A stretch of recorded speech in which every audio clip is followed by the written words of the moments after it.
राजर्षि विद्या के तृतीयोपनिषद के द्वितीय उपदेश के विषय में मैं अपना विचार व्याख्यान दूंगी। जैसा कि हम जानते हैं कि ब्रह्म के दुराहे क्षत्रिय बालक है और जिसकी दार्शनिक बुद्धि भी परिपक्व है और जो महान योद्धा है, वो उस समय निर्णय लेने में की स्थिति में, द्वंद्व की स्थिति में है उस समय निर्णय लेने की, और वह तात्कालिक स्थिति में जो कर्म योग का विरोध कर रहा है तथा ज्ञान योग का समर्थन कर रहा है। इन दोनों निष्ठाओं में वह अर्जुन सांख्य निष्ठा को शांति का कारण समझता हुआ कर्म निष्ठा में अपनी अरुचि प्रकट कर रहा है। निष्ठा का अर्थ वह मार्ग है जिस पर मिलता है, और ये निष्ठा दो कही गई, योग निष्ठा और प्रवृत्ति की दो।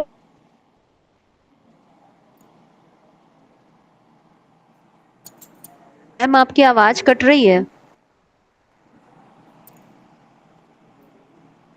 ठीक है, अब आ रही है, बताते रहिए आवाज कौन सी निष्ठा मेरे लिए उचित है। तो यहाँ पे प्रभु कहते हैं, भगवान कहते हैं कि तू कैसे मान बैठा कि कर्म मात्र ही बंधन का कारण है, ज्ञान से भी तो बंधन होता है। ज्ञान से आवृत्त होकर जो ज्ञान मोह बन जाता है तो उससे बंधन ही तो होता है। और मिथ्या ज्ञान, विरुद्ध ज्ञान और अज्ञान सभी तो ज्ञान है। तो ऐसे में प्रभु इन दोनों ज्ञान और कर्म से विलक्षण, दोनों के समुच्चय रूप, दोनों के समावेश को करते हुए बतलाते हैं। प्रभु कहते हैं कि तू ना करता रहेगा लेकिन कर्म होते रहेंगे, नियत कर्म तुझे परवश होकर ही करने पड़ेंगे। यहाँ सांख्य निष्ठा समादर करते हुए प्रकृति प्रकरण से बुद्धि योग का ही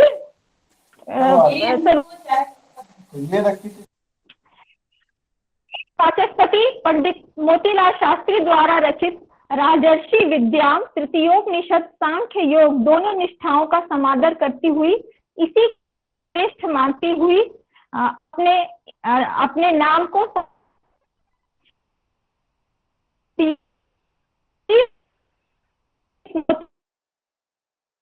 द्वारा। मैम आपकी आवाज कट रही, कहीं अलग जाइए।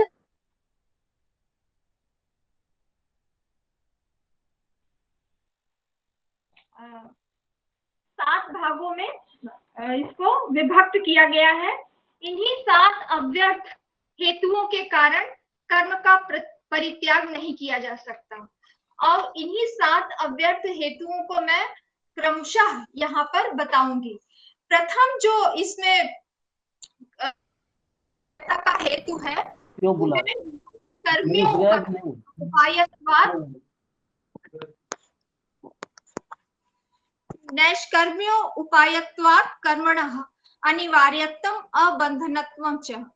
नैष्कर्म सिद्धि अर्थात ज्ञान की प्राप्ति के लिए कर्म अनिवार्य है तथा कर्म बंधन में न फंसने। भगवान गीता में कहते हैं न कर्मणाम अनारंभ नैष्कर्म्यम पुरुषो अश्नुते। यदि कोई व्यक्ति कर्मों का आरंभ भी न करे तो उससे उसकी नैष्कर्म सिद्धि अर्थात ज्ञान की प्राप्ति नहीं होती। नैष्कर्म प्राप्ति के लिए कर्म का आरंभ, कर्म में प्रवृत्ति बहुत आवश्यक। कर्म छोड़ दिया है, अब कर्म करने से जो नवीन अर्थात आगामी संस्कार उत्पन्न होने वाले थे, वह इस अनारंभ से उनका निरोध हो गया। तो ये सत्य है, परंतु क्या ज्ञानोदय अर्थात नैष्कर्म भाव भी हो गया? नहीं, क्योंकि अभी भी आत्मा पर पहले के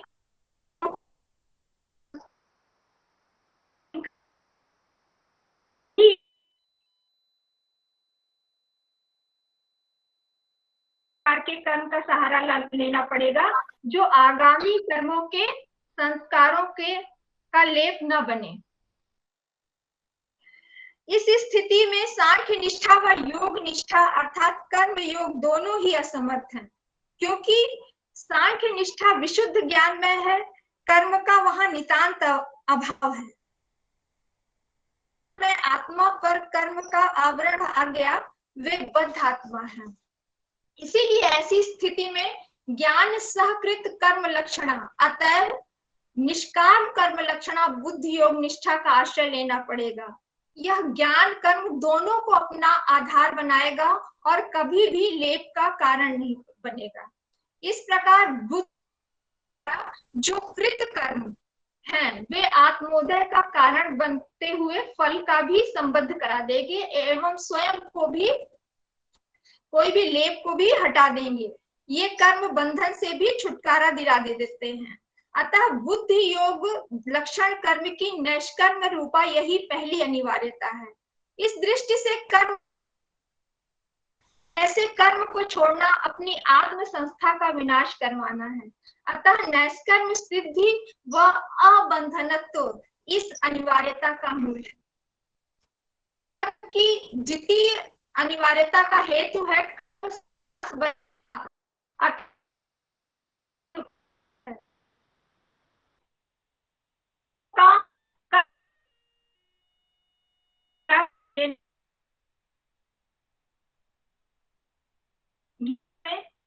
संन्यासनादेव सिद्धिं समधिगच्छति, अर्थात कर्मों का त्याग करने से भी सिद्धि नहीं मिलती। भगवान का आदेश है कर्म आरंभ करो, कामना का संन्यास करो, कर्म संन्यास मत करो। कामना संन्यास से ज्ञान का उदय होगा और कर्म परिग्रह से कर्म विभूति सुरक्षित रहेगी। तो बिना कर्म न संचित संस्कारों की निवृत्ति हो सकती है, न आगामी कर्मधारा को रोका जा सकता है। मान लीजिए एक व्यक्ति ने निष्काम कर्म का आरंभ किया, कुछ समय पश्चात उसमें निष्कर्म भाव उत्पन्न होगा, उसके संचित कर्म का लेप भी हट गया और उसकी चित्त शुद्धि हो जाने से आगामी कर्म लेप की भी संभावना और वह युक्त योगी बन गया। अब इस सिद्धावस्था के बाद वह कह सकता है कि हमें अब किसी भी कर्म की आवश्यकता नहीं है, परंतु भगवान की दृष्टि में ऐसे संन्यास की निष्ठा का कोई मूल्य नहीं है, क्योंकि कर्म से विमुख होना संसार में असंभव है। जैसे किसी भी घर में रोज हो रहा है और हमने उन चोरों से बचने के लिए कोई बलशाली पहलवान चौकीदार रख लिया और उस चौकीदार ने उन चोरों को मार गिराया, ने उस चौकीदार को हटा दिया, तो क्या चोर उत्पन्न नहीं? क्या आगे इस प्रकार उस संसार है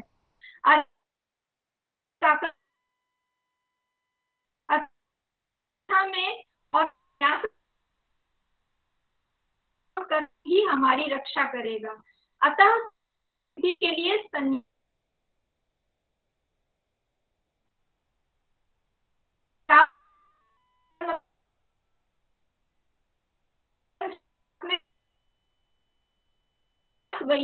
इस दूसरी अब तो ये जो तीसरा हेतु है कर्म की अनिवार्यता का, ये इसमें कर्म परित्याग अशक्यत्वात् अर्थात कर्म की नित्यता को सामने रखते हुए कर्म परित्याग को इसमें असंभव बतलाने का उपक्रम किया जी ने कि कर्म का परित्याग कर देने से ही मोक्ष नहीं मिलता है और कर्म परित्याग हो भी नहीं सकता है, क्योंकि ये कर्म सजीवों में तो लगातार क्षण प्रतिक्षण हो ही रहा है, लेकिन ये निर्जीवों में भी हो रहा है और इसी कारण उनमें परिवर्तन हो रहा है। जैसे कि अगर एक लकड़ी की कुर्सी भी लें तो प्रतिक्षण परिवर्तन हो रहा है, वो कुछ दिन बाद वो भी कमजोर हो जाती है।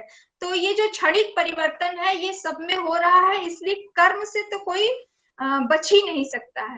कर्म आत्मा का स्वाभाविक धर्म है और क्षणिक बल की कृपा से बिना कर्म किए कोई रह सकता है। फिर क्यों नहीं सांख्य निष्ठा उदय होने के पीछे निष्काम कर्म का ही अनुष्ठान किया जाए। यही कर्म की तीसरी अनिवार्यता है, कर्म त्याग अशक्यत्व, ये इसका मूल है। और प्रकृति सिद्धात कर्मणः अनिवार्यत्व, यह जो है अनिवार्यता का चतुर्थ हेतु करते हैं। कार्यवशः कर्म सर्व प्रकृति जैर गुणैः, अर्थात ही कर्म करने के लिए सबको बराबर ही प्रेरित करते हैं। सांख्य दर्शन में कहा है कि प्रकृति सबका मूल है और प्रकृति से ही संसार उत्पन्न हुआ है, और यह प्रकृति त्रिगुणात्मिका है, और त्रिगुणात्मिका होने से उसके गुण जो है उससे उत्पन्न इस संसार में भी आए हैं, और इन्हीं गुणों के विवश होकर क्षण प्रतिक्षण कर्म करते रहते हैं। क्योंकि प्रकृति हमारे वश में नहीं है, हम प्रकृति के वश में हैं।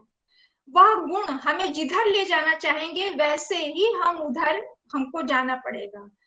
हम क्या चीज हैं? सूर्य, चंद्र, वायु आदि सब उसी प्रकृति के शासन से शासित हैं और उस सिद्ध कर्मों में आरूढ़ हैं, और प्रकृति दंड के भय से सब स्व स्व कर्म में प्रवृत्त हैं। थोड़े समय के लिए हम प्रकृति पर विजय प्राप्त करने का अभिमान भले कर लें, लेकिन अंततोगत्वा प्रकृति ही विजय प्राप्त करेगी। अनेक नित्य कर्म और जो कर्म है संभव है, और यदि अगर हम इनको रोकेंगे तो अपना ही नाश कर बैठेंगे। और कुछ प्राकृतिक कर्म तो अनैच्छिक भी होते हैं, जिन पर हमारा नियंत्रण ही नहीं रहता, जैसे श्वास इत्यादि। अतः शारीरिक कर्मों का परित्याग तो सर्वथा असंभव है। केवल शारीरिक कर्म हमें हमारी आत्मा में की प्रधानता है, तब हमें धर्म रूप कर्म में पड़े। चौथी अनिवार्यता है, और प्रकृति ही इस अनिवार्यता का बीज है। अनासक्त कर्म योग ही कर्म की पांचवी अनिवार्यता का हेतु है। प्रभु गीता में कहते हैं, कर्मेंद्रियाणि संयम्य य आस्ते मनसा स्मरण इंद्रियार्थान विमूढ़ आत्मा मिथ्याचार स उच्यते। हठ पूर्वक कर्मेंद्रियों को रोककर मन से इंद्रियों के विषयों का चिंतन करता है, वह मिथ्याचारी अर्थात ढोंगी है। भगवान कह रहे हैं कि जो दिखाई देता है वह पर्याप्त नहीं है। जब तक भीतर कामना है, बाहर के दमन का लाभ नहीं है, वह ढोंग है, आडंबर है। और भगवान अर्जुन से कहते हैं, रात इंद्रियों को वश में कर भी लिया तो इससे क्या तेरा कल्याण होगा?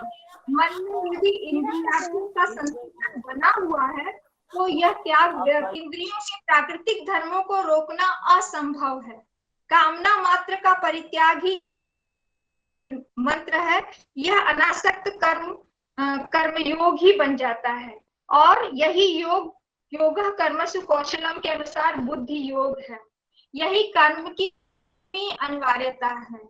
अर्थात जो पुरुष श्रेष्ठ मन के द्वारा इंद्रियों को वश कर अनासक्त होकर कर्मेंद्रियों से कर्म करता है,